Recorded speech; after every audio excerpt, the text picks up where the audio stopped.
सदा सर्वदा योग तुझा घडावा, तुझे कारणी देह माझा पडावा. उपेक्षू नको गुणवंता अनंता, रघुनायका मागणे हेची आता. हनुमंतांची कुळवली राममंडपी वेला गेली, श्रीराम भक्तीने फळली. रामदास बोले या नामे, शुका सारिखे पूर्ण वैराग्य ज्याचे. वसिष्ठा परिज्ञान योगेश्वराचे, कवी वाल्मिका सारिखा मान्य ऐसा. नमस्कार माझा सद्गुरु रामदासा, जयाचा जगी जन्म नामार्थ झाला. जयाने सदा वास नामात केला, जयाच्या मुखी सर्वदा नाम कीर्ती. नमस्कार त्या ब्रह्मचैतन्य मूर्ती. आहे तू जननी मदीय नकळे अज्ञान मिले करू. घाली गे निज प्रेम पाखर सदा दूरी नको गे करू. प्रेमे बाहत मुक्त कंठ करुणी नाही दुजे बंधन. प्रल्हादा गुरुराजया नित तुम्हा माझे असो वंदन. जय जय रघुवीर समर्थ. गणेश शारदा चैव सद्गुरु सज्जनस्तथा. आराध्य दैवतं गुह्यं सर्वं मे रघुनंदनः. गणेश शारदा सद्गुरु संत सज्जन कुळेश्वरू. सर्व ही माझा रघुवीरू, सद्गुरु रूपे श्रीराम. माझे आराध्य दैवत परम गुह्य गुह्यातीत. मीपणाची गुह्यपणाची मात न चले जेथे. यो जातो मरुदंश जोक्षित तले संबोधयन सज्जनान. ग्रंथम यो रचयन सुपुण्यजनकं श्रीदासबोधाभिधं. यः कीर्त्या पठनेन सर्वविदुषां स्वान्तापहारी सदा. सोऽयं मुक्तिकरक्षितौ विजयते श्रीरामदासो गुरुः. मला वाटते अंतरित्वा वसावे, तुझ्या दासबोधासित्वा बोध व्हावे. अपत्यापरी पाववी प्रेमग्रासा, महाराजया सद्गुरु रामदासा. ब्रह्मानंदं परमसुखदं केवलं ज्ञानमूर्तिं. द्वन्द्वातीतं गगनसदृशं तत्त्वमस्यादिलक्ष्यम्. एकं नित्यं विमलमचलं सर्वधी साक्षिभूतं. भावातीतं त्रिगुणरहितं सद्गुरुं तन्नमामि. गुरुर्ब्रह्मा गुरुर्विष्णु गुरुर्देवो महेश्वरः. गुरुः साक्षात् परब्रह्म तस्मै श्री गुरवे नमः. अनेन प्रियतां देवो भगवान् जानकीपतिः. श्रीरामचंद्र पूर्वेशामस्माकं कुलदैवतं. श्रोता वक्ता श्रीराम समर्थ. जय जय रघुवीर समर्थ. जय जय रघुवीर समर्थ. आपला दशक दुसरा आणि समास नववा, त्या मानाने खरंच बराच वेळ लागला. बाकीचे गुण जेव्हा सांगत असतो, म्हणजे प्रत्येक वेळी एखादं अक्षर जेव्हा शिकवत असतो तर अक्षर शिकवलं जातं. अक्षर शिकवल्यानंतर त्याचा जेव्हा शब्द तयार होतो, त्या शब्दाचा अर्थ कळायला जसा वेळ लागतो तसा तसा गुण त्यांनी सांगितले आहेत. आधी गुण सांगितले, चांगले वाईट मध्यम अशा प्रकारचे गुण सांगितल्यानंतर आता त्या गुणांचा उपयोग केला आहे. बरं, गुणांचा उपयोग केल्यानंतर सुद्धा नुसता सत्वगुण आणि सज्जन असणं हे तर आहेच, या ठिकाणी स्थिर व्हायचं आहे. सज्जनता आल्यानंतर म्हणजे आपल्या मग सगळे सत्वगुण अंगी बांधल्यानंतर, स्थिर झाल्यानंतर, ती बुद्धी निश्चयात्मका झाल्यानंतर मग पुन्हा पुढे सुद्धा कार्य संपत नाही आहे. त्यानंतर सुद्धा ते विरक्त लक्षण जेव्हा सांगतात तर आपल्याला जो अपेक्षित असतो किंवा आपल्याला जो माहिती असतो किंवा आपल्याला जो वाटत असतो तो फक्त सत्वगुण म्हणजे विरक्त असा आपल्याला अर्थ निघू शकतो आपल्या बुद्धीप्रमाणे. मग त्या ठिकाणी जास्त विश्लेषण करत असताना खरंच इतके दिवस झाले तरी ते विरक्त गुण संपत नाही आहे. म्हणजे या सगळ्या गुणांचा गोषवारा घेऊन विवेकाला मनामध्ये ठेवून आणि विवेकाचं अर्थ काढत काढत काढत असं चतुर असणे आणि सगळे गुण लक्षणं त्यांनी विरक्तांमध्ये सांगितले आहे की विरक्त झाल्यानंतर आपल्याला वाटतं इतकं सोपं नाही जितकं सत्वगुण असल्यामुळे सुद्धा आपल्याला तो विरक्त वाटतो. कारण त्याची देहबोली बदलते, त्याचं वागणं बदलतं. हे सगळे गुण जरी आले तरी सुद्धा विरक्त गुणांची आणखी काय वैशिष्ट्य आहे हे सांगत असताना खरंच 3 दिवस झाले निरूपण संपत नाही आहेत. याचा अर्थ असा की त्या सगळ्या गुणांचा एकत्रित गोषवारा या ठिकाणी नक्कीच या गुणामध्ये असला पाहिजे, हे विरक्त लक्षण. आणि विरक्त लक्षण वाटतं तितकं सोपं नाही, कारण एकदा एखादी गोष्ट मिळाल्यानंतर त्या गोष्टीवर स्थिर राहण्यासाठी सतत साधना करावी लागते. कारण अर्धवट आलेली गोष्ट आल्यानंतर सुद्धा ती पूर्ण टिकवणं हा अगदी अतिशय मोठी अशी साधनाच आहे एक प्रकारची. त्यामुळे सांगत असताना, विरक्त लक्षण सांगत असताना आपल्या ओव्या किती झाल्या?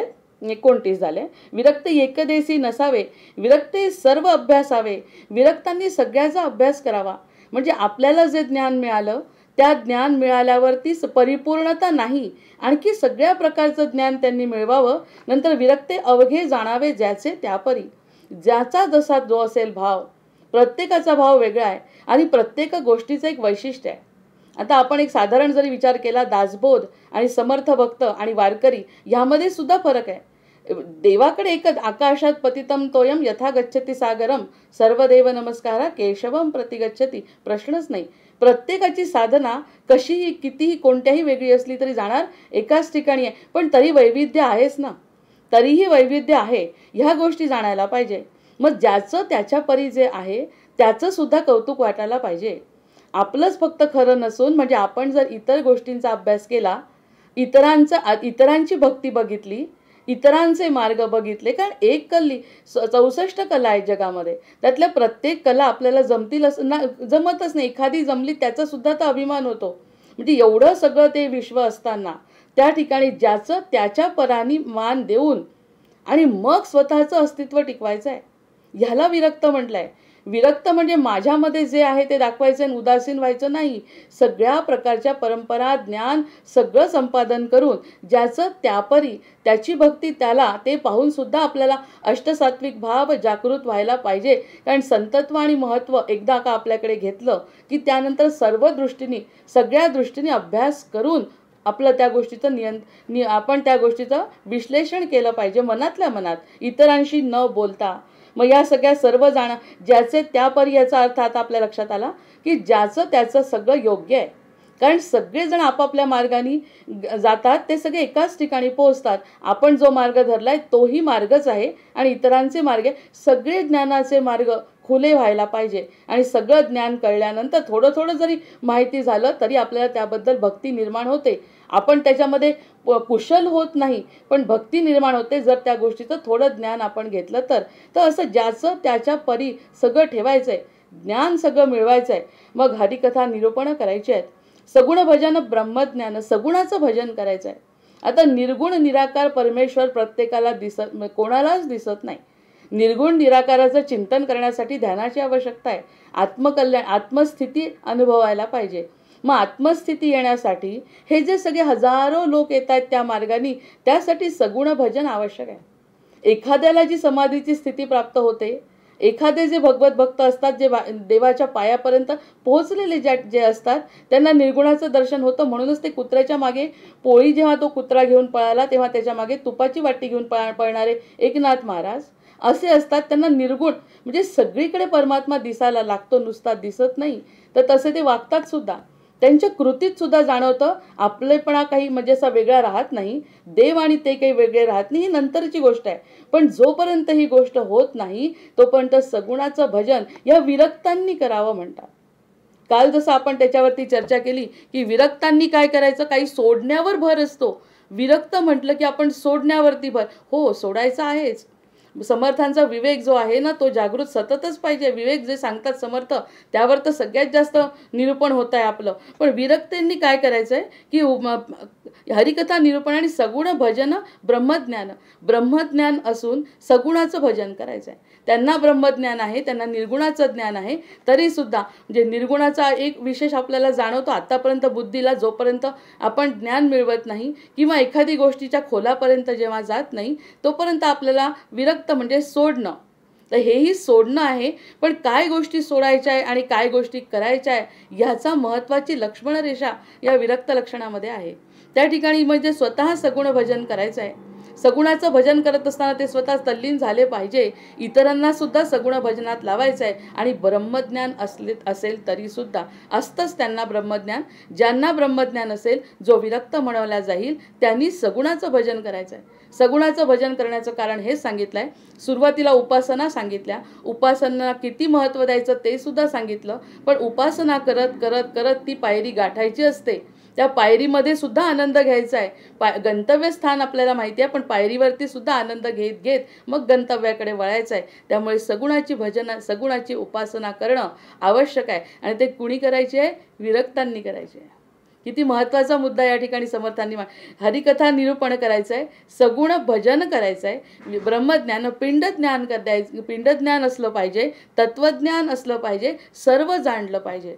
विरक्तांनी सर्व जाणून, नाहीतर जर विरक्त असतील आणि जर जाणलं नाही तर त्यांच्या मनामध्ये शंका स्वतःच्याच मनात निर्माण होऊ शकते. कारण पुन्हा बुद्धिभ्रम होतच असतो. आपण सतत त्या गोष्टी एकाच मार्गाने जर केल्या, एककल्ली ज्ञान नसावं. त्यांनी म्हटलं ना, एकदेशी नसावे, 29वी ओवी, की विरक्त एकदेशी नव्हे, एककल्ली काम किंवा ज्ञान करायचं नसावं.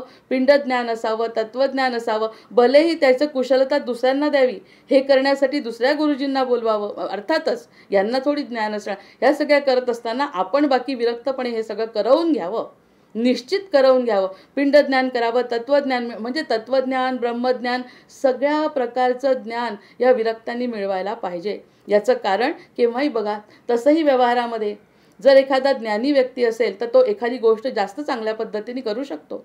कारण त्याला त्या गोष्टीचं जरी ज्ञान नसलं तरी तो स्वतः शिकलेला असल्यामुळे काही गोष्टी तो गृहीत धरू शकतो.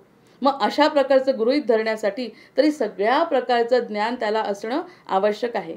मग हरिकथा निरूपण, सगुण भजन, ब्रह्मज्ञान, पिंडज्ञान, तत्वज्ञान सर्व जाणावे श्रीराम. म्हणजे विरक्तांनी हे सगळं जाणावं. विरक्त आहे, मी सोडून दिलं सगळं म्हणून या गोष्टी सोडायच्या नाही. या सगळ्या त्यांनी सुद्धा करायच्या आहे. तेव्हा कुठे इतर जण करतील. यासाठी मी जे काल उदाहरण सांगितलं ते आता पटलं असेल. हे नका करू, ते नका करू, ते नका करू, स्वतःही करायचं नाही आणि दुसऱ्यांनाही करू द्यायचं नाही. यामुळे काय होतं, नकारात्मकता वाढते आणि तो व्यक्ती तिथपर्यंत पोहोचू शकत नाही. हे खरं ज्ञान नाही. ज्ञान मिळवायचं सगळ्या प्रकारचं ज्ञान. अरे उपासनेत काय मिळतंय, उपासनेमधून त्या व्यक्तीचं कशी तल्लीनता होते, या सगळ्या गोष्टीचं ज्ञान विरक्तांनी स्वतः घ्यायचं आणि इतरांना द्यायचं. हा अतिशय महत्त्वाची गोष्ट विरक्त असून सुद्धा करायची आहे. त्यानंतर प्रेमळ स्थिती असली पाहिजे, त्याची सतत प्रेमळ असला पाहिजे. मनामध्ये त्याच्या प्रेमाची उत्पत्ती झाली पाहिजे. आपल्या हृदयाचा जो उदारता गुण आहे त्याचा तो सतत जागृत त्यांनी बुद्धीने ठेवला पाहिजे. तसं विशाल हृदय असतंच आपलं, पण बुद्धी जागृत ठेवू देत नाही. तर त्यावेळी बुद्धीवर नियंत्रण असायला पाहिजे, मनावर नियंत्रण असायला पाहिजे. आणि मग त्याच्यामुळे त्याची जी प्रेमळ स्थिती असते, केव्हाही कोणीही जवळ आला त्याच्या तर त्याला असं राग किंवा वाईट वाटायला नको किंवा धाक वाटायला नको की ही गोष्टी आपल्याला ही पूर्ण होईल की नाही, यांच्याकडे हा धाक वाटायला नको. म्हणजे त्याची देहबोली प्रेमळच असली पाहिजे. विरक्ताची देहबोली प्रेमळ. मग त्याला राग यायला नको, कारण काहीतरी त्याला मोठं काम करायचं आहे. त्यामुळे या सगळ्या गोष्टींकडे दुर्लक्ष त्याला करता आलं पाहिजे. तो विरक्त आहे. कारण या सगळ्या साध्या गोष्टी आहेत. मी तशी कवितेतून मांडलाय ना, या अगदी साध्या. कोणावर रागवणं, कोणावर चिडणं, कोणाच्या चुका काढणं हे अतिशय सोपं आहे. यासाठी विशेष साधना करावी लागत नाही. साधना करावी लागते ह्या गोष्टींसाठी. हे आपल्याला करायचं नाही आहे. हे न करता म्हणजे प्रेमळ स्थिती स्थिर ठेवणे ही त्याची महत्त्वाची पायरी आहे. प्रेमळ स्थिती आणि उदास स्थिती. एवढं करून उदास असलं पाहिजे, स्वतःच्या बाबतीत उदास असलं पाहिजे, पण इतरांनी काहीतरी करावं ह्यासाठी तो सजग आणि तत्पर असला पाहिजे. किती कठीण आहेत या पायऱ्या. लिहितानाच त्यांना इतकं जाणवत असेल की हे सगळं कळेल का, आपल्या लोकांना हे कळेल का, म्हणून वेगवेगळे उदाहरणं समर्थ देत आहेत. आणि फक्त एकच करायचं की आपले समर्थ डोळ्यासमोर आणायचे. ते तसे होते का, ते तसेच होते असं जेव्हा आपल्या मनाला पटतं तेव्हा त्यातला एखादा गुण जरी आपण घेऊ शकलो तरी हे शब्द समजले असा अर्थ मिळेल. जसं आपण म्हणतो की नाही, मुळाक्षर समजतात, मुळाक्षरानंतर शब्द तयार होतात, शब्दांनंतर वाक्य तयार होतात आणि वाक्य पूर्ण झाल्यानंतर त्या गोष्टीचा अर्थ आपल्याला कळतो. तशा प्रकारचं आधी वाचायचं, त्यांनी काय म्हटलंय ते समजून घ्यायचा प्रयत्न करायचा आणि स्वतः प्रत्यक्ष मूर्ती डोळ्यासमोर सगुणाचीच आणायचे, समर्थांचीच मूर्ती आणायचे. आणि समर्थ कसे वागले, कसे आपले जे सद्गुरू आहेत ते कसे वागले, संत सज्जन कसे वागतात, त्यांच्याजवळ पशुपक्षी सुद्धा जाण्यासाठी घाबरत नाहीत, असे हे प्रेमळ असतात. हे विरक्त कशावरून ओळखायचे की जवळ आला कोणीही तरी त्याला ते डावलत नाहीत, त्यांना सुद्धा प्रेम त्यांचं मिळतं, कारण त्यांना स्वतःचं असं अस्तित्व नाही. स्वतः ते उदास असल्यामुळे इतरांबद्दल प्रेमळ ते असू शकतात. ही वकी खात्री एकाच ओळीमध्ये होते, एका श्लोकामध्येच ही खात्री होते. प्रेमळ स्थिती, उदास स्थिती, योग स्थिती आणि ध्यान स्थिती. योगाची पण स्थिती असायला पाहिजे. योगद्वारे कुठेही वर तो जाऊ शकला पाहिजे, वर तो पोहोचू शकला पाहिजे. ध्यानाची पण स्थिती असली पाहिजे. इतक्या कठीण मधली एखादी जरी गोष्ट आपल्याला करता आली, समर्थांचे विचार जर थोडे आवडले जरी, तरी आपली ध्यान लागू शकतं. ध्यान म्हणजे त्याच ध्यान लागणे म्हणजे वेगळं काय की समर्थ कसे बसले असतील, समर्थ असे विचार करत असतील, त्यांचा कल्याणाचा मार्ग त्यांना दाखवायचा आहे, असे मनात विचार येणं म्हणजे ध्यानाची पायरी आहे. मग सगुणाचं ध्यान करता करता समर्थांचं ध्यान येणे. आता आपण दासबोध वाचतोय म्हणून आपण समर्थांबद्दल बोलतोय.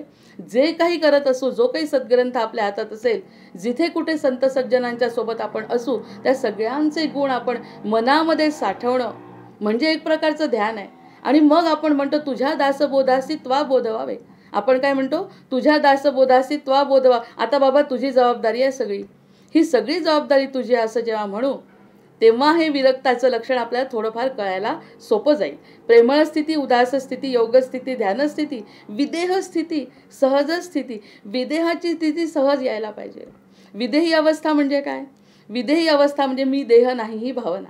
मी देह नाही ही भावना केव्हा होते, केव्हा होऊ शकते? होते म्हणजे मला माहिती नाही होते की नाही, पण केव्हा होऊ शकते की या बुद्धीने जर म्हटलं की हा आपला देह खरा नाही, हे एकदा बुद्धीने जर आपल्या हृदयाला पटवलं तर ती विदेह स्थिती व्हायला हरकत नाही. याच्या संबंधात जे काही घडतंय, या संबंधात जे काही दिसतंय, ते सगळं मला विसरायचं आहे. विदेह स्थिती आणि सहज स्थिती, या स्थितीला सहजतेत आणायचं आहे. थोडं कठीण आहे, कितीतरी वर्षांची साधना लागते. कधी कधी गुरुकृपा झाली त्या गोष्टी घडत असाव्यात, म्हणूनच लोक याच्यासाठी वेडे झाले आहेत ना. लोक यासाठी ऐकतात कासाठी की असा काहीतरी अनुभव आपल्याला घ्यायचा आहे. मग प्रेमळ स्थिती, प्रेमळता येणे मनामध्ये, हा सगळ्यात मोठा योग आहे. आपल्याला कोणत्याही वेळी जर राग न येता प्रेम उत्पन्न होत असेल तर ती विरक्तीचं लक्षण समजायला हरकत नाही. म्हणजे याची तरी आपण कमीत कमी साधना करू शकतो. प्रेमळ स्थिती, उदास स्थिती. उदास कशाबद्दल वागायचं आहे? आता इतक्या ओव्या आपण ऐकल्या, इतके गुण त्यांचे ऐकले, उदास ऐकले आणि मला काहीच कोणाचं करायचं नाही, किती वाईट वागतात, किती अज्ञानी लोक आहेत, किती अराजक माजलंय, किती माझ्या हातातच ही गोष्ट नाही, मी एकट्याने करून काय होणार आहे, किती नकारात्मक विचार येतात. पण त्याला उदास म्हणायचं की असे विचार न येऊ देणे, याला उदासीनता म्हटलंय. उदासीनता म्हणजे कार्य करायचं नाही असं नाही. जे कार्य करायचं त्याचा वाईटही अनुभव आला करत असताना, आपल्याला दुःख जरी झालं तरी ते सगळं विसरणे, हे उदासीनतेचं लक्षण आहे. आणि तरीही सहज स्थितीमध्ये प्रेमळ स्थिती, उदास स्थिती, योग स्थिती. योगाची स्थिती म्हणजे कोणत्याही क्षणी योगामध्ये जाऊन आपण भगवंताचं चिंतन मनन आपण करू शकलो पाहिजे. ध्यान स्थिती, विदेह स्थिती, सहज स्थिती, सगळं जाणावे आणि या सगळं जाणण्याचा प्रयत्न करावा. जाणावे म्हणजे ते म्हणतात समर्थ जाणा म्हणजे तुम्ही ह्या गोष्टी जाणून घ्या. म्हणजे आपल्याला ही गोष्टी माहितीच कुठे आहे की आहे त्या ठिकाणी भगवत प्राप्ती होऊ शकते असं समर्थ सांगतायत. तुम्ही गरीब असा, श्रीमंत असा, गोर असा, काळ असा, या देशात असा, परदेशात असा. आता तर किती परदेशातले मित्रमैत्रिणी आहेत की ज्यांना खरंच विदेह स्थिती प्राप्त झालेली आहे. ते स्पष्ट सांगतात आम्हाला देहाचा अनुभव कमी येतो आणि आम्हाला कितीतरी वेळा आम्ही ट्रान्समध्ये जातो. मग कुणालाही हा अनुभव येऊ शकतो. फक्त त्यासाठी काय पाहिजे, ही गोष्ट सहजतेने घडली पाहिजे. हे जाणा म्हणतायत ते. अथातो ब्रह्म जिज्ञासा हा शब्द मला इतका आवडतो. अथातो ब्रह्म जिज्ञासा, जिकडे तिकडे ब्रह्म आहे भरलेलं, पण मला ते जाणवलं तर पाहिजे ना. माझ्याजवळ दासबोध आहे, पण मला तो जाणवला पाहिजे माझ्याजवळ दासबोध आहे. माझ्याजवळ सद्गुरूंचा मी हा घेतलेला आहे, मंत्र घेतलाय, पण ते मला जाणवलं पाहिजे ना की सद्गुरू माझ्यासोबत आहेत. म्हणजे ती ब्रह्म जिज्ञासा, ते मला जाणवणं, याच्यावरती अख्खं आयुष्य घालवायचं आहे. हे जाणावे म्हणतात. मग ते म्हणतात हे सगळं जर तुम्ही जाणलं की त्यांनी विदेह स्थिती येते, त्यांनी ध्यान स्थिती येते, त्यांनी योग स्थिती येते, प्रेमळ स्थिती येते, उदासही माणूस होतो. या सगळ्या गोष्टी म्हणजे विरक्त लक्षण. त्यातलं एखादा जरी अनुभव 5 मिनिटासाठी 2 मिनिटासाठी जर आपण घेऊ शकलो तर आपण विरक्त त्या क्षणासाठी होतो. आणि मग तीच एकदा आलेली विरक्ती फक्त सहज स्थितीने पुढे नेणे ही साधना. आधी समजायला पाहिजे ना. जाणावे ही 32वी ओळी आज महत्त्वाचं आहे. 32वी ओळी म्हणजे या सगळ्या गोष्टी घडतात, घडू शकतात हे जाणलं तरी खूप आहे. नंतर ध्वनी लक्ष मुद्रा आसने, मग मुद्रा करायची आहे, श्रवण करायचं आहे, आसनं करायचं आहे, मंत्र यंत्र विधी विधाने हे सगळं करायचं आहे. समजा जे लोक योगाला जातात त्या ठिकाणी खरंच त्यांचे मंत्र असे असतात, त्यांची योगस्थिती अशी असते की त्या ठिकाणी ते स्वतःसुद्धा इतके तन्मय होतात आणि योग करणारे सुद्धा तन्मय होतात. काही कारणाने कधीकधी एखाद्याची लागतसुद्धा असेल समाधी. मग मंत्र यंत्र विधी विधान आणि ते एकदा का लागलं त्यांचं, त्या समाधीमध्ये ते गेले तर मग त्यांनी जाणलंय. मग त्यांनी ते फक्त जाणलंय असं म्हणतात. समर्थ म्हणतात त्या ठिकाणी जर ते गेले, जर ते करू शकले, मंत्र यंत्र तंत्र हे सगळे जर ते करू शकले तर त्यांनी ते फक्त जाणलंय. महत्त्वाची स्टेप आहे की नाही. म्हणून ही गोष्ट पुढे सरकत नाही या ओव्या. याच्यासाठी ते जाणल्यानंतर नाना मतांचे देखणे, आणि सगळी मतं देखणी आहेत. म्हणजे आपण फक्त निरूपण करतो, आपण फक्त वाचन करतो, आपण फक्त ऐकतो एवढं नाही, सगळंच देखणं आहे भगवंताचं. वारीला जाणारे लोक देखणे आहेत. त्यानंतर घरी बसून भजन करणारे देखणे आहेत. वर्षानुवर्ष चप्पल न घालता एखादं व्रत करणारे देखणे आहेत. हा जो देखणेपणा आहे ना, तो देखणेपणा या चक्षूंना दिसला पाहिजे. म्हणजे सगळेच आपले जेव्हा वाटतात, सगळेच भगवंताचं कार्य करणारे कोणते आहेत ते दिसायला लागतात, म्हणजे भगवंताला जाणणं आहे. तो विरक्त आहे. काय म्हणलंय, विरक्ते असावे विरक्ते लक्षमुद्रा आसने. म्हणजे आपण म्हणतो की आम्ही पतंजलीचा योग करत, ते एक उदाहरण. आम्ही जर पतंजलीचा योग इतकं मानत नाही, तुम्ही मानत नाही म्हणून तो योग नाही का? तो पण योगच आहे. त्यातून कित्येक लोक तरुण गेलेत. हे समजून घेणारा विरक्त आहे की तो जे करतोय ते कदाचित थोडंफार आपल्यालाही समजायला पाहिजे. या सगळ्या गोष्टींचं ज्ञान, म्हणजे ज्ञानी श्रोता असला पाहिजे. समर्थांना ना सगळं ज्ञान विवेक या सगळ्या गोष्टींचा अगदी पुरस्कर्ते आहेत ते. त्यांनी म्हटलं ध्वनी लक्ष मुद्रा आसने, मंत्र यंत्र विधी विधाने, नाना मतांचे देखणे पाहोन सांडावे.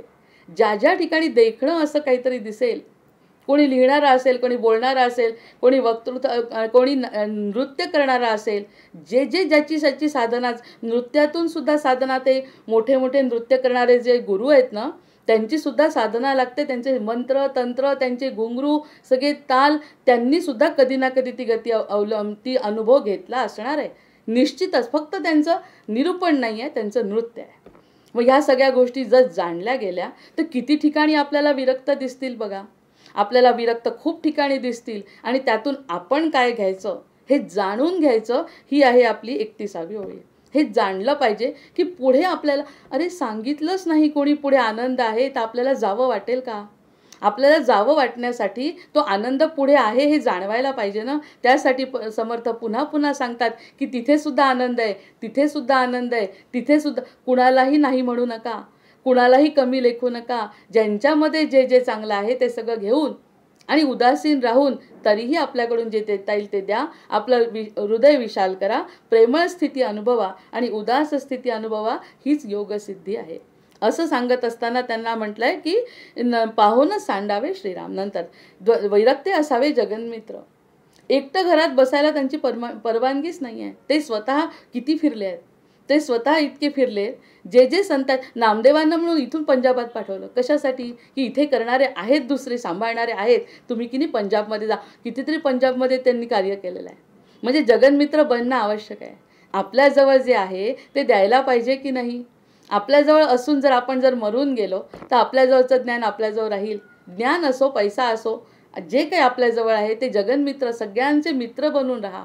समर्थांचा पहिला उपदेश की विरक्ते असा. आणि विरक्त आहे बरं तो.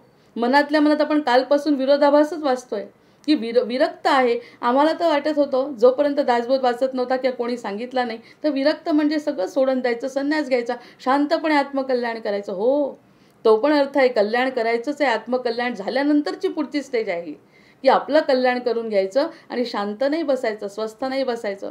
शिक्षक शिकवतात कशासाठी? पैशासाठी शिकवतात. पण पुढे जाऊन कधीतरी जाणवतं की आपण खूप काहीतरी देऊन दिलं आहे विद्यार्थ्यांना, जे काही विद्यार्थ्यांनी घेतलं आहे. असे काही विद्यार्थी बोटावर असे सापडतात की त्यांनी आपल्याकडून जास्तीचं घेतलं आहे. असं जेव्हा जाणवतं ना, तो विरक्त आहे. विरक्त असावे जगन्मित्र, विरक्ते असावे स्वतंत्र. आता बघा, एका ह्याच्यात म्हणतात जीवनमित्र आणि दुसऱ्यांदा म्हणतात ते स्वतंत्र. स्वतंत्र म्हणजे आत्मविश्वास, स्वतःवरती विश्वास असला पाहिजे. आपण जर अतिशय उत्तम काम करतोय, कालपासून सांगतोय की भगवंत हृदयस्थ आहे असं म्हणायचं, माझ्याकडे देव माझा पाहतो आहे असं म्हणायचं, म्हणजे स्वतःचा विश्वास स्वतःवर वाढवला, मग स्वतंत्र व्हायचं आहे. जोपर्यंत आतला भगवंत आपल्याला संकेत देत नाही, जोपर्यंत आपला भगवंत आपल्याला शांती देत नाही, तोपर्यंत आपण स्वतंत्र व्हायचं नाही. आता स्वातंत्र्य म्हणजे स्वैराचार झालाय. म्हणजे कलियुगाशी जर आपण तुलना केली तर स्वतःचा हृदयातला भगवंत कुठे आहे त्यांना माहिती नाही आणि ते म्हणतात स्वतंत्र. असा स्वतंत्र नाही. स्वतःची साक्षीने पक्ष घेतो. दयादक्ष तो साक्षीने पक्ष घेतो. जेव्हा तुम्ही एखादी समस्या त्याच्यासमोर मांडाल तेव्हा तो त्या समस्येचं निराकरण करतो, तेव्हा आपण स्वतंत्र होऊ शकतो. कारण आपण काय म्हणतो, अशा पद्धतीने जेव्हा आपण स्वतंत्र होतो तेव्हा हे सगळं घडलंय कुणामुळे, हे सगळं भगवंतामुळे घडलंय म्हणतो किंवा माझ्या सद्गुरूंनी केलंय म्हणतो, तेव्हा तो स्वतंत्र.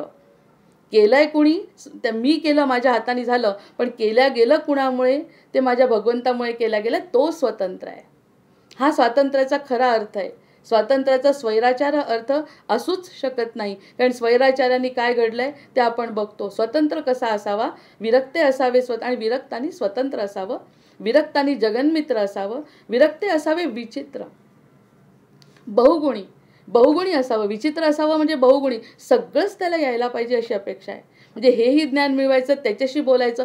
सगळ्या प्रकारच्या लोकांशी आपण जेव्हा संबंध ठेवतो ना, तेव्हा वेगवेगळ्या प्रकारचे लोक आपल्याला मिळतात. हे सोशल वर्कर जेव्हा बघतो आपण, सामाजिक कार्यकर्ते, त्यांच्यामध्ये जा, त्यांच्याचे अनुभव ऐकल्यानंतर असं वाटतं खरंच यांना इतकं वेगवेगळं ज्ञान जास्तीचं मिळालं आहे, जे आपल्याला घरी बसून मिळत नाही. कारण ते जास्त लोकांमध्ये फिरतात. मग त्यांनी बहुगुणी असावं, विचित्र असावं म्हणजे कोणत्या वेळी काय सांगेल सांगता येत नाही. अरे मला माहितीच नव्हतं असं, हे पण तुम्हाला कळतं, हे पण तुम्हाला ज्ञान आहे. म्हणजे या सगळ्या गोष्टी लपवून ठेवलेल्या असल्यामुळे वेळ पडली तर आपण खजिन्यातून काहीही काढता आलं पाहिजे, असा हा विरक्त. जमवत जायचं आहे. 1, 2, 5, 7 वर्ष, 10 वर्षाची साधना हीच करायची आहे. खूप जमवायचं आहे. आणि कोणत्या वेळी काय आपण देऊ शकू, कोणत्या वेळी काय कोणाकडून घेता येईल हे सांगता येत नाही. त्यामुळे अशा प्रकारचा बहुगुणी असा हा विचित्र असावा कोण, विरक्त. असा आपल्याला खरंच माहिती होता का असा विरक्त? विरक्त असताना आपण विचार करतो फक्त विरक्त म्हणजे फार सोपी गोष्ट आहे की हे सोडलं, मी आज उपास केला दिवसपर्यंत, मी असा नेहमी उपास करते असं जेव्हा म्हणतो,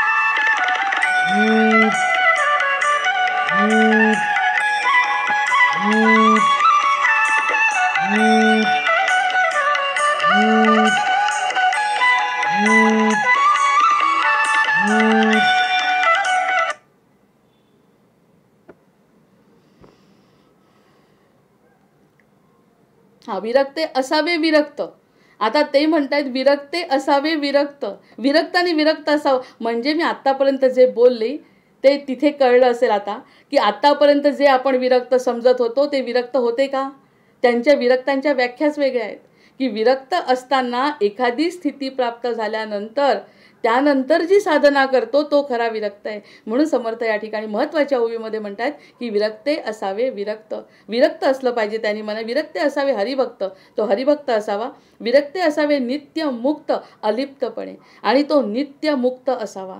आता या गोष्टी साध्या नाही. नित्य मुक्त असणे म्हणजे कशाचीच भीती न वाटणे, निशंक हो निर्भय हो मनारे, असं जेव्हा तो म्हणतो, मनाला पटवतो, नुसतं म्हणत नाही, नुसतं म्हटल्याने होत नाही. तो विरक्ते असावा नित्य मुक्त, तो नित्य मुक्त असायला पाहिजे.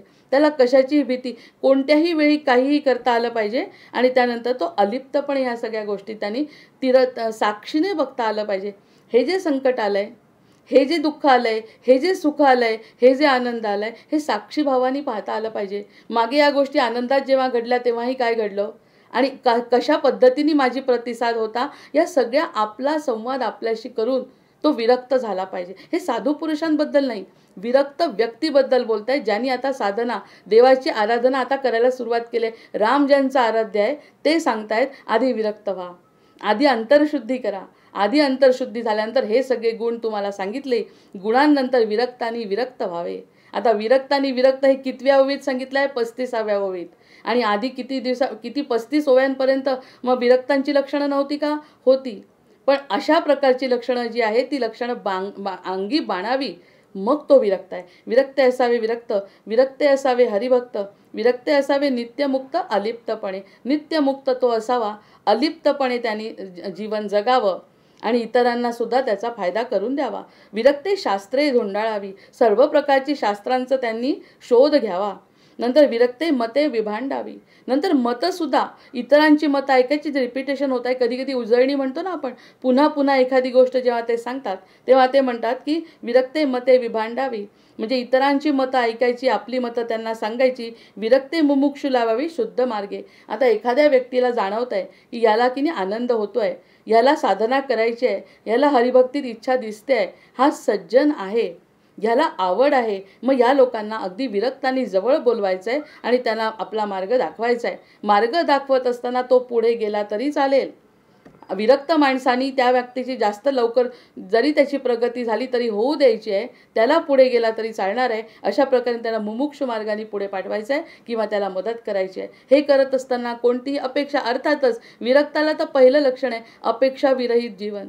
मग या ठिकाणी अपेक्षा हे गृहीतच धरायचं नाही आहे, ही अपेक्षा पहिलेच सोडून दिली आहे.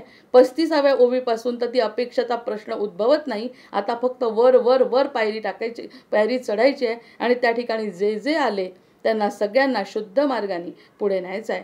असा हा विरक्त आहे. म्हणजे विरक्ताची जबाबदारी सगळ्यात जास्त आहे. असा एकही विरक्त कलियुगामध्ये म्हणजे फार कमी, हजारात एखादा विरक्त दिसतो की जो या मार्गात असून सुद्धा तो विरक्त नसतो. त्यामुळे त्यांनी जे लिहिलं आहे ते जुन्या काळी ते किती खरं आहे हे आता आपल्याला पटेल. नंतर विरक्ते शुद्ध मार्ग सांगावा. मार्ग चांगला कोणता आहे तो सांगावा. सांगायला गेलं तरी ऐकत नाही, कलियुगाचं वैशिष्ट्य आहे. शुद्ध मार्गाने निरपेक्षपणे सांगायला गेलं तरी ऐकत नाही, असं जर विरक्ताच्या मनात आलं तरी त्यांनी थांबवायचं नाही आहे. विरक्त जर तो म्हणवतो स्वतःला किंवा विरक्त जर व्हायचं असेल तर तो शुद्ध मार्ग कोणता आहे तो सांगावा. विरक्ते संशय छेदावा. या ठिकाणी जर एखाद्याच्या मनात संशय आला, असं नसतं तर आता हे जे साधू लोक झालेत ना, ते इंग्लिश शिकून आणि विज्ञान शिकून, इंग्लिश आणि विज्ञान एकत्र करून अगदी प्रूफ देत आहेत प्रत्येकाला की देव आहे हे सांगण्यासाठी. भलेही त्यांचे कधी कधी प्रूफ चुकतही असतील, पण त्यांचे सांगण्याचा उद्देश आहे की तुम्ही काही करून या मार्गाने या.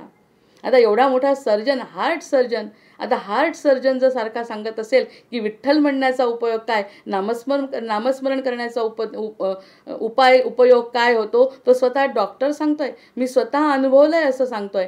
म्हणजे हा संशय जो मनामध्ये येतो ना, की आतापर्यंत संशय छेदायलाच कोणी नव्हतं, शिकलेले लोक नव्हते, ज्ञानी लोक नव्हते, आता शिकले सवरलेले अगदी सगळे लोक संशय छेदायला मागे लागले आहेत. सगळेजण म्हणतात अशा प्रकारचा संशय मनामध्ये यायला नको, आपलं जे कल्याण आहे ते फक्त या आणि याच मार्गाने होणार आहे हे निश्चित आहे. विरक्ते शास्त्रे धुंडाळावी. म्हणजे शास्त्र धुंडाळायचं, त्याचं एका व्यक्तीचं नाव मला आठवत नाही आहे, इतकी उत्तरं देतात ते त्यांच्या समूहामध्ये की आश्चर्य वाटतं. समूहामध्ये त्या माणसाला कोणी कोणताही प्रश्न विचारला, त्या प्रत्येक प्रश्नाचं मी नाव सांगीन, मला आठवलं, अशोक काका कुलकर्णी की कोणीतरी आहेत. कोणताही प्रश्न, कोणत्याही पद्धतीचा प्रश्न शास्त्रातला असला तर तो व्यक्ती उत्तर दिल्याशिवाय राहत नाही. आणि एकदा तर 1:30-2 वाजता म्हणे मला फोन करता तुम्ही, तरी शांतपणे त्यांनी दुसऱ्या दिवशी मेसेज टाकला, मी दिवसभर अभ्यास करतो, दिवसभर लिहितो आणि त्यानंतर प्रत्येकाचा प्रश्नाचं उत्तर मी देतो. ॲडमिन सेटिंग तो ग्रुप नाही, प्रत्येक जण प्रश्न विचारतो, प्रत्येकाची उत्तरं दिलेली दिसतात. आश्चर्य वाटतं, ही एक साधनाच आहे. मग त्यांनी तो का बरं करतायत हे सगळं, ते कारण संशय छेदायचा आहे. कोणत्याही प्रकारचा शास्त्राला जर संशय घेत असेल कोणी किंवा कोणाला काही शंका असतील तर ती व्यक्ती सज्जन नको का, तिथं विरक्त म्हणावी लागेल. रात्री 2 वाजता करू नका, शांतपणे सांगतात. अहो मला की नाही रात्री 2 वाजेपर्यंत मी लिहितो, कष्ट करतो, मी तुम्हाला मेसेज पण दाखवेन त्यांचा की रोज रात्री 2-2 वाजेपर्यंत मी झोपत नाही अभ्यासासाठी आणि तुमच्या प्रश्नांची उत्तरं देतो. तर रात्री कोणीतरी अगदी भलता छोटासा प्रश्न करून मला फोन करून विचारतात, एवढं तरी कमीत कमी मला त्रास देऊ नका, मला झोप आवश्यक आहे. इतक्या शांतपणे आपण तर आपलं काम करायला सुद्धा इतकी नम्रता आपल्यामध्ये नसते जोपर्यंत आपल्याला या गोष्टीचं ज्ञान होत नाही. असे संत सज्जन असे आजूबाजूला दिसतात आपल्या. मग त्यांना म्हटलं काका तुम्ही किती त्रास करून त्याचं काही बोलायचं नाही, त्याबद्दल चर्चा करायची नाही, कारण हे माझं एक ध्येय माझं ठरलंय. मग हा विरक्त नाही तर काय. मग असे विरक्त आपल्याला दिसतात, ते काय करतात, संशय छेदतात. याचा फायदा काय होतो त्यांना स्वतःला वैयक्तिक काय फायदा, नाव मिळतंय, काही होत नाही त्यांचं. त्यांच्या मनाला शांती मिळते की एक माणसाला मी चांगलं उत्तर दिलंय आणि तो त्या मार्गाने जायला प्रयत्न तर करतोय कमीत कमी. अशा प्रकारचा विरक्ते शुद्ध मार्ग सांगावा. विरक्ते संशय छेदावा. शिकलं सवरलं आहे, ज्ञान आहे आपल्याजवळ, इतरांना ज्ञानाचा फायदा द्यावा. विरक्ते आपला म्हणावा आणि त्या व्यक्तीला आपला. आपण जरी म्हटलं त्याला की अहो काका किती त्रास देतात तुम्हाला ते, तर म्हणतात तुला देतोय का त्रास तो, तो व्यक्ती तुला त्रास देतोय का मग माझ्याबद्दल चिंता करण्याचं काय कारण? अहो म्हटलं किती कष्ट घेता तुम्ही, तो तुझा प्रश्न आहे, मला त्याचं काही वाटत नाही. मला जेव्हा त्रास होतो तेव्हा मी बोलतो आणि सांगतो की मला आता बाबा रे त्रास होतोय, उद्या आपण बोलू. याच्यात तिसऱ्या माणसाने पडायचं काही कारण नाही म्हणतात. म्हणजे अशा प्रकारचे विरक्ती आपला म्हणावा, त्यांनी आपला म्हटलंय. आपल्या मुलांनी जरी आपल्याला 1:30-2 वाजता उठवलं तरी आपल्याला वाईट वाटतं, चिडचिड होते की अरे मी झोपली, नुकतीच झोपलेली मला उठवतो आणि हा व्यक्ती कोणालाही उत्तर देतो. मग हा आपला म्हटला नाही तर काय त्याचं उदाहरण आहे. उदाहरण सापडल्यामुळे मला ती गोष्ट आठवल्यामुळे सांगितलं की अशा प्रकारचे विरक्त असतात जे विरक्ते शुद्ध मार्ग सांगावा ते शुद्ध मार्ग सांगतात. तुम्ही कोणीही एखाद्या दिवशी त्या ग्रुपमध्ये येऊन बघा, इतके ज्ञान देत असतात आणि कोणत्याही प्रश्नांचं उत्तर. आजच मी सकाळी त्यांना असं असं स्वप्न पडलं तर मला याचं उत्तर देता का काका, 2 तासात त्यांचं उत्तर आलेलं आहे. इतके ते जागृत असतात लोकांसाठी. विरक्ते आपला म्हणावा विश्वजन. विश्वातला कोणीही असो माझ्याकडे आलाय ना, मी त्याला काढून टाकणार नाही, उलट त्याच्या सगळ्या प्रश्नांची मी उत्तरं देईन. तो विरक्तच आहे. विरक्त आहे नक्की. समर्थांचा विरक्त हा असाच असला पाहिजे. नंतर विरक्ते निंदक वंदावे.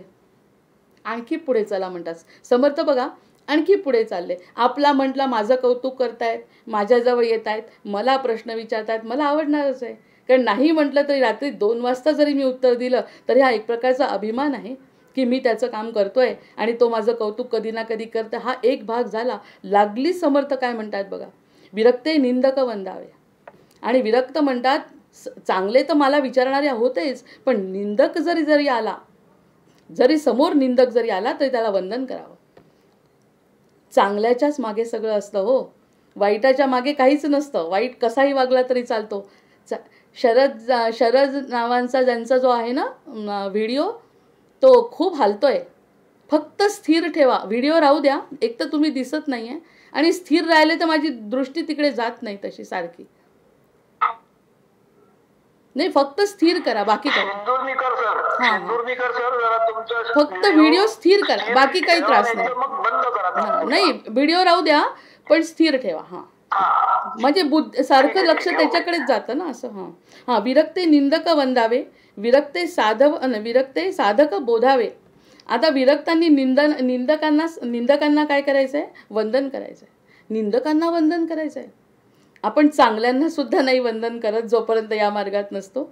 वंदन निंदकांना करायचं आहे. एक कोणीही गैरसमज करून घेऊ नये. हा कोणताही सल्ला नाही. आपल्याला जे वाटतं त्या समर्थांच्या ओव्यांमध्ये ते दिसतं, ते आज हे दिसलं उद्या तेच दिसेल असंही सांगता येत नाही, कारण या ओव्या सतत बोलत असतात आपल्याशी. त्यामुळे निंदकांना वंदन करणे ही आणखी पुढची स्टेप आहे की पहिल्यांदा साधक माझ्याकडे आले, आपल्याकडे आले, बरं वाटतं की ते कौतुक करणार आहे, मी त्यांचं काम करतो हे त्यांना माहिती आहे. अरे जे नावं ठेवतात त्यांनासुद्धा वंदन करावं म्हणतात. विरक्ते साधक बोधावे. विरक्ते बद्ध चेववावे. मुमुक्षु निरूपणे. आज जे बद्ध असतात ते ऐकत नाहीत अजिबात. त्यांना इतके संशय असतात, इतके वाईट. आपण त्यांना कशाला, आपणच तसं असतो. जोपर्यंत आपल्याला या गोष्टीत आळस गोडी निर्माण होत नाही तोपर्यंत आपणही तसंच असतो. मग आपल्यासाठी कोणीतरी प्रयत्न केलेले असतात ना, असं करावं. चेववावे. विरक्ते बद्ध चेवावे. जे बद्ध असतात, ज्यांना समजत नाही, ज्यांना ज्ञान नाही, जे या संसारामध्ये अडकलेले असे वाटतात, जे दुःखात आहेत असे वाटतात, त्यांना मुमुक्षु निरूपणं सांगायची. त्यांना मुमुक्षूंची निरूपणं सांगायची. चांगल्या चांगल्या गोष्टी सांगायच्या. या मार्गावर आनंद आहे असं सांगायचं. जे आनंदाने गेलेत ते दाखवायचे. ते आनंदी का झाले याचं कारण सांगायचं. रात्रंदिवस त्यांचा विचार करायचा. त्यांच्यासाठी प्रार्थना करायची. हे सगळं करत राहायचं. कधी ना कधी ते बदलतील, कधी ना कधी ते बदलतील असं केलं आहे संतांनी. आपण किती निद्रिस्त, आपण सगळे झोपलेले असताना संत रात्रंदिवस आपल्यासाठी भजन पूजन करायचे की जेणेकरून माझ्या या लेकरांचा उद्धार व्हावा. असं सगळ्या संतांनी केलं आहे. ते विरक्त लक्षण आहे. याच्यातलं एक तरी विरक्त लक्षण आपल्याला दिसलं तर आपल्याला भाव विभोर होतो आपण. मग असे कितीतरी संत आपण होऊन गेले आहेत. त्यांच्यासारखं जा, त्या मार्गाने जा. आणि असं गेल्यावर बद्ध जे असतात ते थोडेफार बदलतात आणि हळूहळू या मार्गाने यायचा प्रयत्न करतात. हे कुणी करायचं आहे? पुन्हा ज्यांना पैसा कमवायचा आहे, ज्यांना अपेक्षा आहेत त्यांनी नाही. विरक्त ही पहिली क्रायटेरिया आहे. जसं आपण इंजिनियर झाल्याशिवाय MNC मध्ये लागू शकत नाही, तसं विरक्त असल्याशिवाय निरूपणांमध्ये आणि या आध्यात्मिक मार्गामध्ये येऊ शकत नाही. हा समर्थांचा पहिला क्रायटेरिया समजायला हरकत नाही.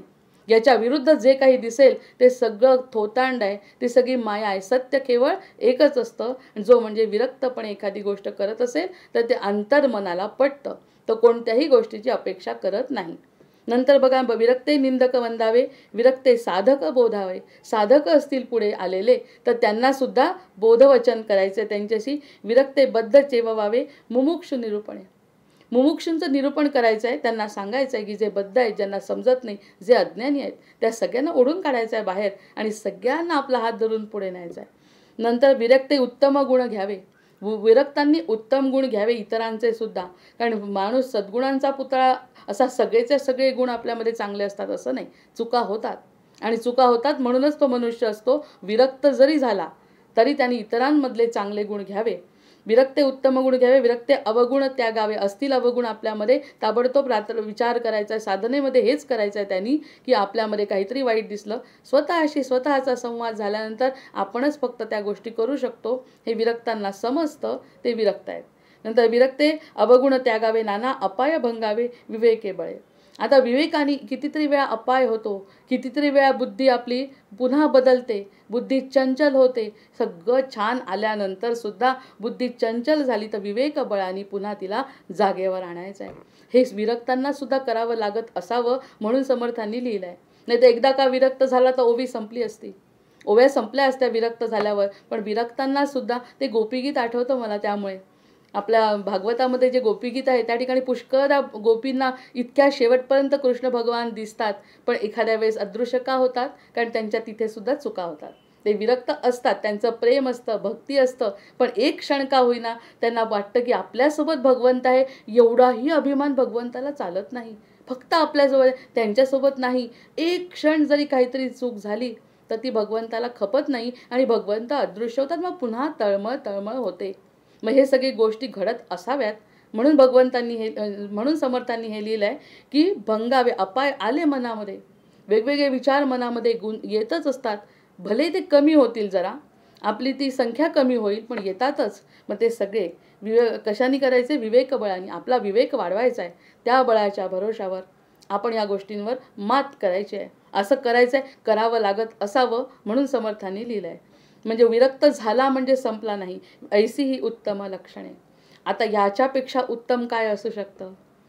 अशी ही आता गुणांपेक्षा वाढली की नाही आपली मर्यादा, आपली समजण्याची मर्यादा सुद्धा वाढली की अरे फक्त चांगलं म्हणजे चांगलं नाही. चांगल्यामध्ये बिटवीन द लाईन्स, इंग्लिशमध्ये म्हणतात बिटवीन द लाईन्स वाचा. म्हणजे याच्यामध्ये सांगत असताना ते काय विचार करत असतील असे हे उत्तम लक्षणे आहेत म्हणतात. ऐसी ही उत्तम लक्षणे. नंतर ऐकावी एकाग्र मने. म्हणून 4 दिवस झाले आपण तेच चाललंय. एकाग्र मनाने ऐकायची, नुसती ऐकायची. आपण थोडंसं मनन चिंतन केलं तर आणखी फायदा होतो. आणि ऐसी ही उत्तम लक्षणे ऐकावी एकाग्र मने, याचा अव्हेर न करणे विरक्त पुरुष आहे. विरक्त पुरुष जर व्हायचं असेल तर ह्या गोष्टीचा अव्हेर करू नका. असा अव्हेर करू नये असं समर्थांचे सल्ला आहे. इतके बोलिले स्वभावे. आता हा माझा स्वभाव आहे, त्याला काही इलाज नाही आहे. इतके बोलिले स्वभावे, त्यात मानेल तितके घ्यावे. इतकं सगळं सांगितलंय. खरंच आहे ना, वाचतानाच इतका त्रास होतो. इतकी गुण कसे घ्यायचे? त्यापेक्षा एक साधा सरळ उपाय ते शेवटी सांगणारच असतील. आत्मारामामध्ये मनाच्या श्लोकांमध्ये आधी बोललेच आहेत. पण इतकं सगळं माझ्या स्वभावाप्रमाणे मी सांगितलं. इतके बोललेले स्वभावे, त्यात मानेल तितके घ्यावे. श्रोती उदास न करावे, बहु बोलिले म्हणून. पुन्हा वाईट वाटतंय समर्थांना. हा स्वभाव मला तर इतका त्यांचा हृदयस्पर्शी स्वभाव आहे हा, की ते म्हणतात मी बोललो, कदाचित त्यांच्या डोळ्यात पाणी सुद्धा असेल. किती बोलतोय मी, किती शिकवतोय यांना. यांची इच्छा नाही आहे. यांची इच्छा नसताना मी सांगत असतो या सगळ्या गोष्टी. अरे बाबा, पण माझ्याकडे बघा. मला जो आनंद मिळाला, जो संतांना आनंद मिळाला, तो मिळावा म्हणून फक्त बोललो. याच्या व्यतिरिक्त माझ्याबद्दल कुणीही गैरसमज करू नये. आणि हीच गोष्ट मी स्वतःच्याही बाबतीत बोलते की जे काही मी बोलते ते फक्त ते समर्थ बोलतायत म्हणून सांगते. सल्ला हा उद्देश नसतोच. कोणत्याही वक्त्याचा हा उद्देश नसतो. निरपेक्षप्रमाणे करावं एवढीच अपेक्षा असते. तिथे म्हणतायत ते की विरक्त पुरुषांनी बहु बोलिले म्हणून वाईट वाटून घेऊ नये. कधी कधी उदासीनता येते, कधी कधी वाईट वाटतं. किती सांगतायत, किती वेळचं तेच चाललंय. समर्थांना तेच वाटत असेल, पण वाईट नका वाटून घेऊ. कारण वाईट वाटण्यासाठी मी अजिबात बोललेलो नाही. नंतर परंतु लक्षणे घेता. पण जर लक्षणं घेतली नाही तर, परंतु लक्षणे न घेता अवलक्षणे बाष्कळता. पण आमची या लक्षणं घेतली नाही ना, कडूगोळी घ्यावीच लागते हो. आपल्याला रोग जर झालाय, रोग झाल्यानंतर गोळी घेतल्याशिवाय पर्याय नाही आहे. त्याच्यामुळे मला बोलावंच लागतं. मला दिसतंय तो मला रोग झालेला आहे. हे मला दिसतंय, कारण मला ते ज्ञान आहे आणि मला ज्ञान आहे याचा पण मला अभिमान नाही. किती महत्त्वाची गोष्ट आहे. यावरती 10-10 मिनटं विचार करायला पाहिजे. मला हे ज्ञान आहे ही गोष्ट जर आपल्याला कळली तर आपण किती वेगळं वागतो. समर्थ म्हणतात मला ज्ञान आहे, पण ते तुमच्या कल्याणाकरता मला द्यायचं आहे. मग अपरंतु लक्षणं न घेता अवलक्षणे बाष्कळता ह्या गोष्टीवरती मी 2-2 तास अशी विचार करते की समर्थ काय असतील, काय विचार करत असतील, किती प्रेमान, किती प्रेम आहे. आणि तरी त्यांना माऊली म्हणत नाही आपण, कारण ते जरा स्ट्रिक्ट आहे म्हणतो आपण. पण माऊली नाही तर काय. आईला एखादी गोष्ट करवून घ्यायची असते ना, मुलं बेटा एवढं करून टाक, रात्री 12 वाजले, हा रिपोर्ट तुझा संपला पाहिजे, मला माहिती आहे तुला झोप येते पण करावंच लागणार आहे ना. असं हृदय आहे हे. अगदी ह्याच्यापेक्षा काहीही वेगळं हृदय नाही आहे. समर्थांचं जे हृदय आहे या ठिकाणी दिसतंय स्पष्ट. ते म्हणतात की परंतु लक्षणे न घेता अवलक्षणे बाष्कळता. जर तुम्ही ऐकलं नाही ना तर अवलक्षणं येतील हो, आणि त्यातून तुमचं कल्याण होणार नाही. हा एकच मुद्दा माझा लक्षात घ्या फक्त. समर्थ म्हणतात. आता समर्थांसारख्या माणसाला काही गरज नाही हो एवढं काही करायची कोणासाठी. ते करतात याचा अर्थ सरळ आहे की काहीही करा, ह्या मार्गांनी या. जसं गीतेमध्ये कृष्ण म्हणतात मी मी मी मी मी मी. सुरुवातीला लहान 20-22व्या वर्षी जेव्हा गीता वाचली, नुसतं मी मी मी. आम्हाला म्हणतो मी मी नाही म्हणायचं आणि स्वतः मी मी, इतका मी मी. अरे कळलं कशासाठी मी म्हणतोय. मी जे मी म्हणते ते कशासाठी म्हणते आणि तो जो मी म्हणतो तो कशासाठी म्हणतो. हा अतिशय महत्त्वाचा फरक म्हणजे समर्थ कृपा. परंतु लक्षणं न घेता अवलक्षणे बाष्कळता. बाष्कळता म्हणजे अगदी वाईट होणार आहे तुमचं. या भवसागरातून पार तुम्हाला छान मनुष्यजन्म, याच्यावर आपण पुन्हा एक दिवस बोलू शकतो. मनुष्यजन्म मिळालाय, नरदेह मिळालाय, त्यातल्या त्यात आपण छान योनी छान कुळात जन्माला आलोय. नंतर छान छान समर्थ आपल्या समोर आलेत, आपल्यासमोर दासबोध आला, या सगळ्या गोष्टी घडल्या म्हणून तर आपण जरा मार्गाला लागू शकतो. हा महत्त्वाचा गोष्ट आपल्या लक्षात आली पाहिजे. तेणे त्यास पडत मूर्खता येवप आहे. पण हे जर लक्षण मी सांगितलं नसतं विरक्तांचं, ते काय म्हणतात पुढे पडत मूर्खता सांगणार आहेत ना, कारण ते म्हणतात हे जर मी सांगितलं नसतं विरक्तांचं लक्षण, मग आता तुम्ही विरक्तांचं लक्षण सांगितलं असतं काय घडलं असतं तर पडत मूर्खता येते. शिकलेला आहे, आतापर्यंत शिकलेला तरी नव्हता, कमीत कमी अज्ञानी होता, पण ज्ञान झाल्यानंतर बाकी पडत मूर्ख हे जास्त वाईट आहे. ते पडत मूर्खता येवप आहे. आता आपण हे जे वक्ते असतात ना, ज्यांना ते गीतेचं ज्ञान आहे, भागवताचं ज्ञान आहे आणि सगळं ते त्यांना ज्ञान आहे, पडत मूर्ख लहान लहान लोक जे बोलायला लागते ते पडत मूर्ख आहेत. त्यांना स्वतःला काहीच अनुभव घ्यायचा नाही आहे त्याच्यातला, नुसतं बोलायचं आहे. कारण बोलण्याची कला त्यांना आलेली आहे. बोलण्याची कला त्यांना कोणत्या ना कोणत्या कारणाने आलेली आहे, पण त्याच्यामध्ये कोणत्याही प्रकारचं वागणं करायचं नाही. मग ते पडत मूर्ख नाही तर काय. म्हणजे त्यांना चांगली संधी मिळाली आहे पण त्यांनी त्या संधीचा फायदा घेतला नाही, तर ते पडत मूर्ख होतात. म्हणून आधी विरक्त लक्षण सांगितलं. आणि विरक्त लक्षणाला नाही म्हटलं तरी इतर सगळ्या समासांपेक्षा थोडा वेळ लागला, कारण विरक्त लक्षण जितकं पाहू तितकं कमी आहे. नंतर इतुके बोलिले सोवावे त्यात मानेले तितुके घ्यावे, श्रोती उदास न करावे बहु बोलिले म्हणवनी. यावेळी तर मनात आणि डोळ्यात पाणी यायला पाहिजे. परंतु लक्षणे न घेता अवलक्षणे बाष्कळता तेणे त्यास पडत मूर्खता येवप आहे. जर त्यांनी माझं ऐकलं नाही किंवा या मार्गाने गेला नाही, जर तो विरक्त नसेल तर पडत मूर्खता येण्याची खूप शक्यता आहे. म्हणजे शिकलेला असून सुद्धा तो मूर्ख ठरू शकतो. त्या पडत मूर्खाचे लक्षण. त्या पडत मूर्खाचं काय लक्षण आहे. पुढले समासी निरूपण बोलिले असे सावधान होऊन ऐका श्रीराम. आता हे जे पडत मूर्ख आहेत ते कसे असतात, आणि त्यामध्ये जसं मकरंदबुवा नेहमी म्हणतात की मूर्ख लक्षण आणि पडत मूर्ख लक्षणांमध्ये मी सापडतो. असे लोक मोठे मोठे लोक बोलतात मुद्दाम, जेणेकरून इतके मोठे लोक जर असं बोलतात तर आपण कुठे आहे हे श्रोत्यांना समजावं. या पद्धतीने ते सांगत असतात की हे दोन जे लक्षण आहेत ना, काही विरक्त पण मी नाही आणि सत्वगुण उत्तम गुण सगळं समजलं मला, पण प्रत्यक्षामध्ये पडत मूर्ख आणि मूर्ख लक्षणाचे जे समर्थांनी सांगितले त्यातले जास्तीत जास्त गुण माझ्याजवळच आहेत की काय असं मला वाटतं. पण हे वाटणं सुद्धा एक समर्थ कृपाच आहे. हे वाटत नाही अथा तो ब्रह्मजी. ही गोष्ट जर मला वाटलीच नाही तर त्या गोष्टीवर मी कोणत्याही प्रकारचा प्रयत्न करत नाही. इति श्री दासबोधे गुरुशिष्य संवादे विरक्त लक्षण नाम समास नवम. चला आता दशक दुसरा समास 10वा. पडत मूर्ख लक्षण. मागा सांगितली लक्षणे मूर्खा अंगी चातुर्य बाणे, आता एका शहाणे असोनी मूर्ख. आता म्हणतात ते मागा सांगितली लक्षणे, आता मागे जी लक्षणं सांगितली ती मूर्खा अंगी चातुर्य बाणे. मूर्खांगी चातुर्य बाणे, मूर्खाच्या अंगी चातुर्य यावं म्हणून. आता ऐका शहाणे, आता बघा ओळी कशी, आता ऐका शहाणे असोनी मूर्ख. आता मी शहाण्यांबद्दल सांगतो पण ते मूर्ख आहेत. ते म्हणतात आता मी शहाण्यांची लक्षणं सांगतो पण ते मूर्ख आहेत. आधी मी मूर्ख होते त्यांना चातुर्य लक्षणं सांगितली, जे मूर्ख होते त्यांना चातुर्य. म्हणजे याचा अर्थ काय झाला? आपण मी म्हटलं ना, ब्रह्मापासून जे उत्पत्ती, आपण शब्दांची उत्पत्ती करतो आणि शेवटी मौनात जातो, की जेणेकरून बोलायचं काहीच नाही, मौनातून सगळं साधायचं. असं जे शिकलं ते सगळं समजलं, ज्ञान झालं, पण ते ज्ञानही खरं नाही असं वाटणं, ही जी अवस्था आहे ती त्यांनी सांगितलं. मागा सांगितलेली लक्षणे मूर्खांगी चातुर्य बाणे, मूर्खांच्या अंगी चातुर्य असावं म्हणून सांगितली. आता ऐका शहाणे असोनी मूर्ख. आता शहाणे झालेत पण ते कसे मूर्ख आहेत हे मला तुम्हाला सांगायचं आहे. जे शहाणे झालेत पण ते कसे मूर्ख आहेत हे मला तुम्हाला आता सांगायचं आहे. तया नावं पडत मूर्ख, त्यांना साधं मूर्ख नाही म्हणायचं, आता त्यांना पडत मूर्ख म्हणायचं आहे. श्रोती न मनावे दुःख, पुन्हा दुःख मानून घेऊ नका. अवगुण त्यागिता सुख प्राप्त होते. आणि त्यांनी पुन्हा एक थोडीशी उपाधी लावली. प्रत्येक वेळी माझं माझं मी सांगतो म्हणून मी पुन्हा सांगतो की अवगुण जर त्यागले, आपल्यातले अवगुण त्यागले तरच सुख प्राप्त होते हे निश्चित आहे. आपल्यातले अवगुण त्यागले, इतरांचे अवगुण पाहणे, इतरांच्या अवगुणांची कल्पना येणे, इतरांची तुलना करणे, त्यापेक्षा आपण आपले अवगुण जर त्यागले तरच फक्त सुख प्राप्त होते. आणि असं जर नसेल तर तो पढत मूर्ख आहे. म्हणजे म्हणून समजून सुद्धा जर तो करत नसेल तर आपण आपलं आत्मपरीक्षण निश्चितच करू शकतो प्रत्येकजण. म्हणजे दासबोध हा ग्रंथ स्वतःसाठी आहे फक्त, कोणत्याही गोष्टीचा समाजाचा असा नाहीच आहे. तर जो स्वतःसाठी जागृत आहे त्या सगळ्यांना हा ग्रंथ लागू आहे.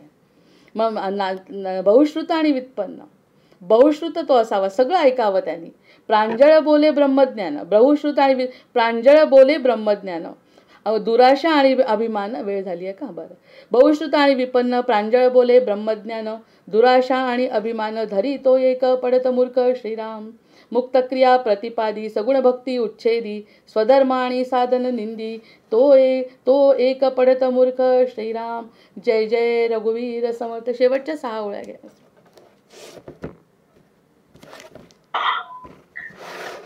जय जय रघुवीर समर्थ. झाले साधनाचे फळ, संसार झाला सफळ, निर्गुण ब्रह्म जे निष्फळ, निश्चळ अंतरी बिंबले श्रीराम. ही सेवा झाला मायेचा, झाला निवाडा तत्वाचा, साध्य होता साधनाचा, ठाव नाही श्रीराम. स्वप्नी जे जे देखिले ते जागृतीस उडाले, सहजची अनिर्वाच्य झाले, बोलता नये श्रीराम. ऐसे हे विवेके जाणावे, प्रत्यये सुखोणेशी मानावे, जन्म मृत्यूच्या नावे शून्याकार श्रीराम. भक्ताचे साधवाने कृपा केली दासकीने, समर्थ कृपेची वचने तो हा दासबोध श्रीराम. 20 दशक दासबोध, श्रवणद्वारे घेता शोध, मनन कर्त्यास विशद, परमार्थ होतो श्रीराम. 20 दशक 200 समास, साधके पहावे सावकाश, विवरता विशेष विशेष कळो लागे श्रीराम. ग्रंथाचे करावे स्तवन, स्तवनाचे काय प्रयोजन, येथे प्रत्ययाच कारण प्रत्ययो पाहावा श्रीराम. देहे तवम पाचा भूतांचा, करता आत्मा तेथीचा, आणि कवित्व प्रकार मनुष्याचा कशावरून श्रीराम. सकळ करणे जगदीशाचे, आणि कवित्वची काय मनुष्याचे, आईशा अप्रमाण बोलण्याचे काय घ्यावे श्रीराम. सकळ देहाचा काळा केला, तत्वसमुदाय मुळाला, तेथे कोण्या पदार्थाला आपले म्हणावे श्रीराम. ऐशी ही विचाराची कामे, उगेच भ्रमो नये भ्रमे, जगदीश्वरे अनुक्रमे सुकळ केले श्रीराम. इथे श्री दासबोधे गुरु शिष्य संवादे, विमल ब्रह्म निरूपण नाम समास दशम बोला. जय जय रघुवीर समर्थ, जय जय रघुवीर समर्थ, जय जय रघुवीर समर्थ. जय श्री कृष्ण, जय श्रीराम. वन्दे देवं विष्णुमशेषस्थितिहेतुं त्वामध्यात्मज्ञानविरन्तर्हृदि भाव्यं हेया हेयद्वन्द्वविहीनं परमेकं सत्तामात्रं सर्वरदुस्तं ऋषिरूपं प्राणापानौ निश्चयबुद्ध्या रुदिरुद्वा चित्वा सर्वसंशयबन्धं विषयोगान् पश्यन्तीशं यं गतमोहायतयस्तं वन्दे रामं रत्नकिरीटं रविभासं मायातीतं माधवमाद्यं जगदादिं मानातीतं मोहविनाशं मुनिवन्द्यं योगिद्धेयं योगविधानं परिपूर्णं वन्दे रामं रञ्जितलोकं रमणीयं भावाभावप्रत्ययहीनं भवमुख्यै योगासक्तैरर्चितपादाम्बुजयुग्मं नित्यं शुद्धं बुद्धमनन्तं प्रणवाख्यं वन्दे रामं सुरदाभं त्वं मे नाथो नाथितकार्याखिलकारी मानातीतो माधवरूपोऽखिलधारी भक्त्यागम्यो भावितरूपो भवहारी योगाभ्यासैर्भावितचेतः सहचारी त्वामद्यन्तं लोकततीनां परमीशं लोकानां नौलौकिकमानैरुदिगम्यं भक्तिश्रद्धाभावसमेतैर्भजनीयं वन्दे रामं सुन्दरमिन्दीवरनीलं को वा ज्ञातुं त्वामतिमानं गतमानं मानासक्तो माधवशक्तो मुनिमान्यं वृन्दारण्ये वन्दितवृन्दाकरवृन्दं वन्दे रामं भवमुखवन्द्यं सुखकन्दं नानाशास्त्रैर्वेदकदम्बै प्रतिपाद्यं नित्यानन्दं निर्विषयज्ञानमनादिं मत्सेवार्थं मानुषभावं प्रतिपन्नं वन्दे रामं मरकतवर्णं मथुरेशं श्रद्धायुक्तो यः पठतीमं स्तवमाद्यं ब्रह्मं ब्रह्मज्ञानविधानं भुवि मर्त्या रामं श्यामं कामिदकामप्रदमीशं ध्यात्वा ध्यातापातकजालैर्विगतः स्यात् सीताकान्तस्मरण जय जय राम महारुद्र हनुमान की जय जय जय रघुवीर समर्थ।